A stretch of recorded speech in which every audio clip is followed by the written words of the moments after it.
Selamat hari Minggu anak-anak. Pagi hari ini kita mau beribadah dan mau mendengarkan firman Tuhan. Mari kita berdoa. Bapa di dalam surga, terima kasih untuk pagi hari ini. Kami semua anak-anak-Mu mau beribadah, mau mendengarkan firman Tuhan.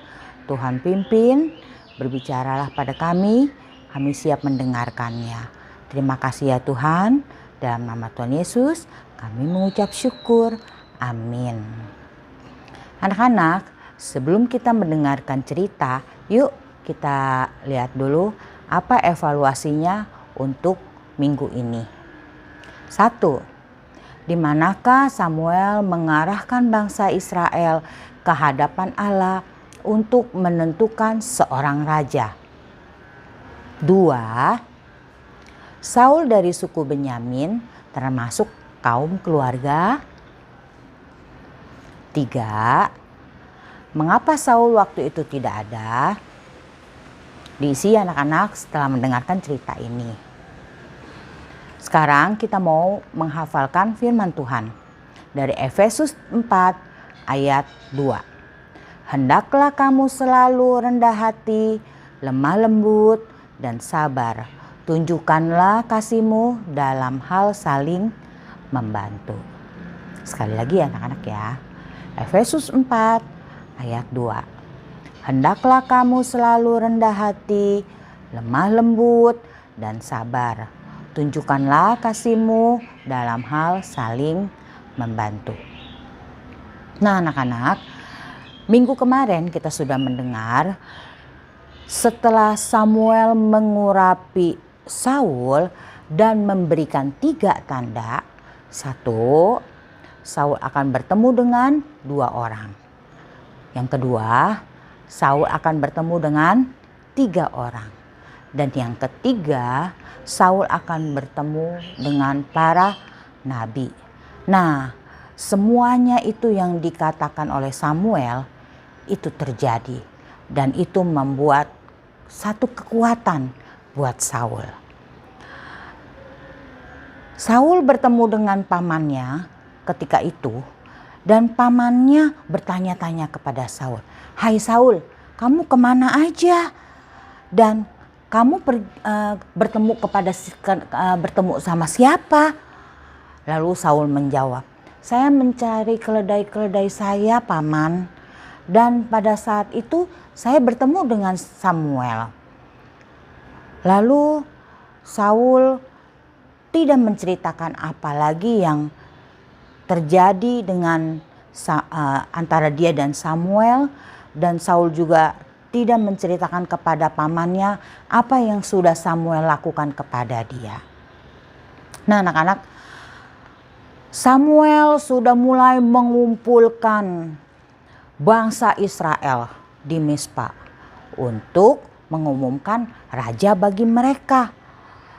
Setelah bangsa Israel berkumpul, lalu Samuel berkata kepada mereka, Allah yang kamu tolak, padahal Dia yang sudah menyelamatkan nenek moyangmu dari bangsa Mesir, dan engkau sekarang meminta raja, dan Tuhan hari ini mengabulkannya.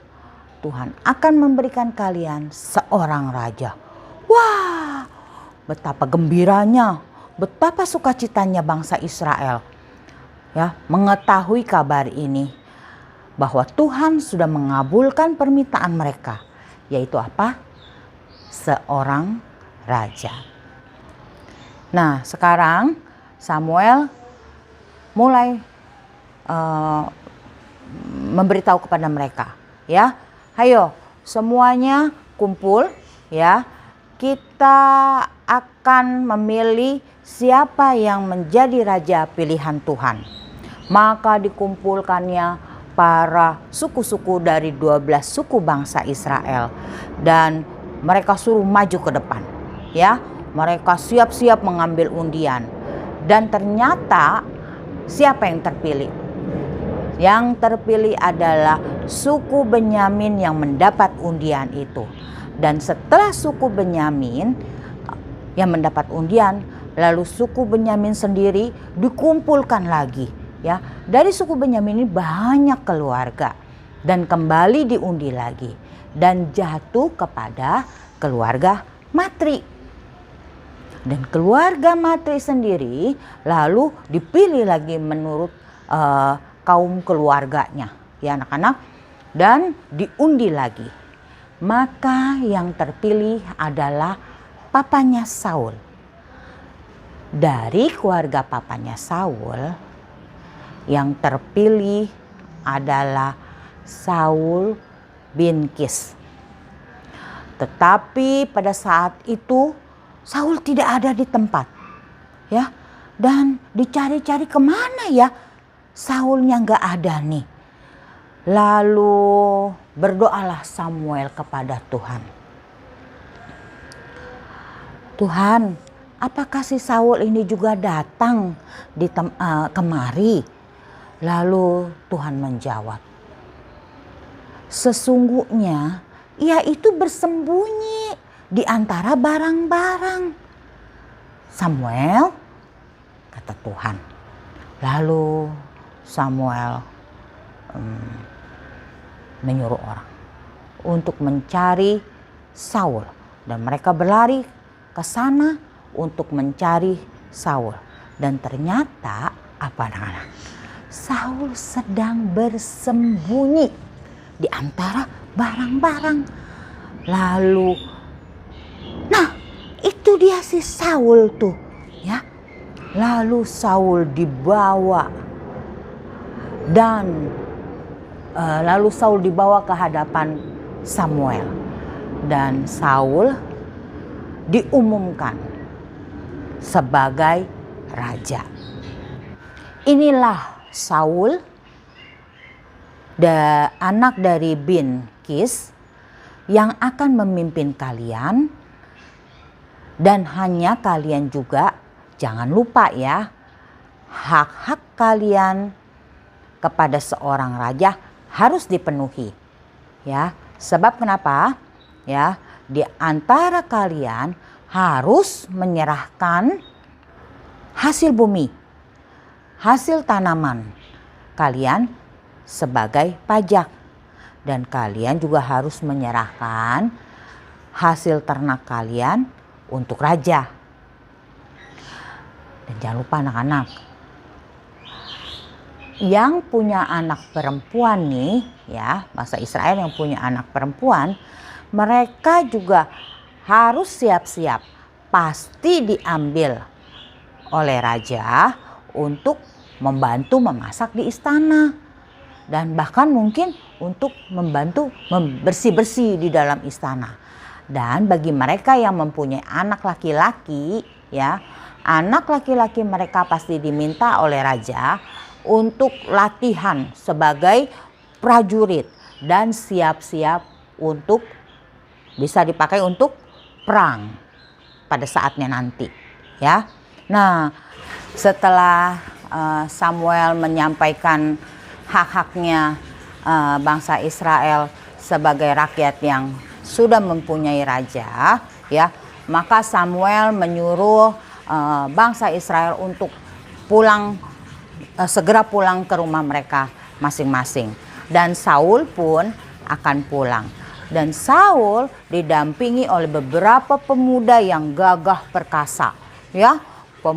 Orang-orang ini sebagai bodyguardnya Saul yang akan mendampingi Saul, ya. Dan orang-orang ini adalah orang pilihan Tuhan. Nah, anak-anak, di antara begitu banyak bangsa Israel, ya, yang suka dengan Saul, yang setuju dengan Saul, jangan lupa ada juga nih yang enggak setuju dengan Saul terpilih menjadi seorang raja, ya. Mereka ketika Saul lewat begitu, ya, mereka bilang, apakah dia bisa menyelamatkan kita? Apakah dia bisa melindungi kita? Dan mereka pun, ya, berkata-kata yang menghina Saul gitu, ya, anak-anak. menghina Saul. Dan mereka juga tidak membawa persembahan seperti apa yang dikatakan Samuel tadi, bahwa mereka sebagai rakyat harus menyerahkan hasil tanaman, mungkin hasil ternak mereka, atau mereka tidak mau memberikan persembahan itu, ya. Dan celotehan mereka apakah terdengar oleh Saul? Terdengar pada saat itu. Saul tahu kalau mereka itu sedang nyinyir sama dia, ya, ngatain Saul atau menghina Saul. Tetapi Saul tidak mendendam. Tetapi Saul juga tidak mau memperdulikan mereka. Saul beragak tuli. Saul beragak nggak dengar, ya. Saul tidak merasa bahwa wah, saya raja nih, saya harus bertindak nih. Bisa aja mereka dihukum oleh Saul, tetapi dengan kerendahan hati Saul tidak memperdulikan apa yang mereka katakan. Saul beragak tuli, ya. Nila, kamu lagi ngapain dari tadi? Kok lesu gitu sih? Enggak, Lah, kenapa? Sakit? Nila itu lagi kesel, sebel. Sebel sama siapa, Nila? Sama Jojo lah. Lah, coba ngomong deh sama Ii, supaya Ii bisa kasih jalan keluar kali. Nggak tahu. Emang kenapa? Omong aja sama Ii.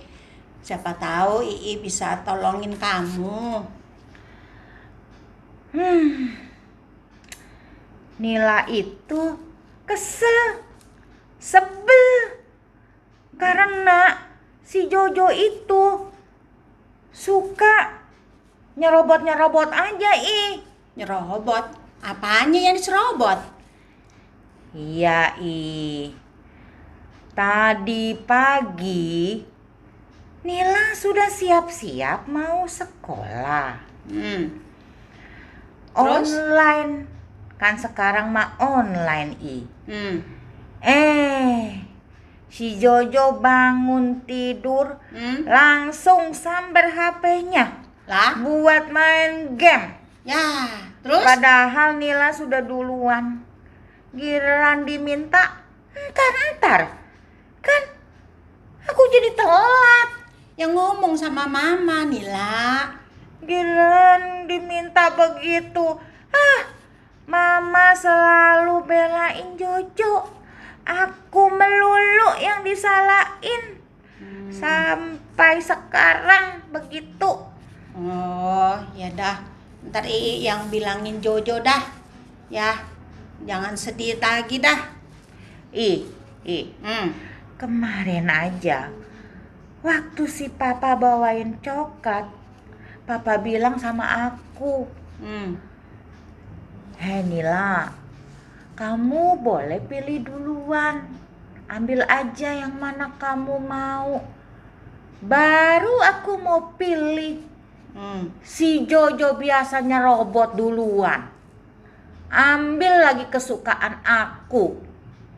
Pokoknya aku sebel. Nila, udah. Jangan sebel sama Jojo. Karena sebetulnya kamu itu sedang dilatih Tuhan untuk jadi anak yang rendah hati. Nah, seperti tadi tuh ceritanya Cilingling dari sekolah minggu tentang Saul. Dia juga orang yang rendah hati. Tuhan Yesus juga loh rendah hati. Tuh, dia mau cuciin kaki murid-muridnya. Udah, jangan sebel. Doain aja tuh si Jojo biar berubah, ya. Iya, makasih ya, Ya, doain aja ya. Iya. Marilah kita berdoa. Tuhan Bapa kami yang di surga, Terima kasih untuk firman Tuhan yang mengajarkan kami untuk rendah hati, tidak sombong. Terima kasih untuk kalau boleh diingatkan kami dari cerita ini ya Tuhan. Kami menyerahkan hidup kami ke dalam tangan Tuhan, Tuhan yang pimpin. Dalam nama Tuhan Yesus kami mengucap syukur. Amin. Nah anak-anak, kita lihat sekali lagi evaluasinya ya. Dan jangan lupa diisi ya juga firman Tuhannya. Jangan lupa dihafalin ya. Terima kasih. Selamat hari Minggu. Tuhan Yesus memberkati.